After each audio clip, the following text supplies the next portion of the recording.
Hello guys, welcome back to the channel. In today's video, I'm going to show you how to use the rainbow breeding powder in a Heartopia game. Okay, first I'm going to hold the powder, and basically it can guarantee a successful hybrid when used on crossbreedable plants.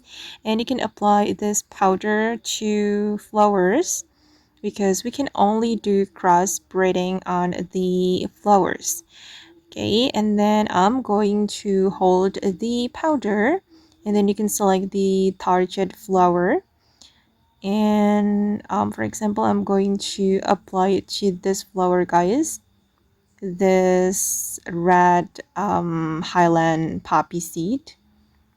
Okay, click on the powder, and then the powder will be applied to the flower. Again, I think you need two powders so it can be successful crossbreeding. Okay, and to trigger the crossbreeding process, don't forget to plant two flowers of different colors nearby. Okay, and then I'm going to show you guys how you can get the rainbow breeding powder. For your information, I got my powder when I complete a quest from Blanc.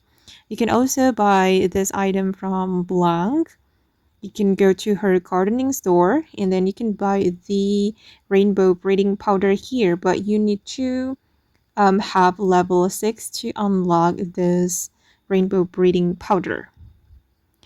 Okay guys, and that's how you can use the rainbow breeding powder in Heartopia game. I hope this video will be useful for you. Thank you so much for watching, and bye.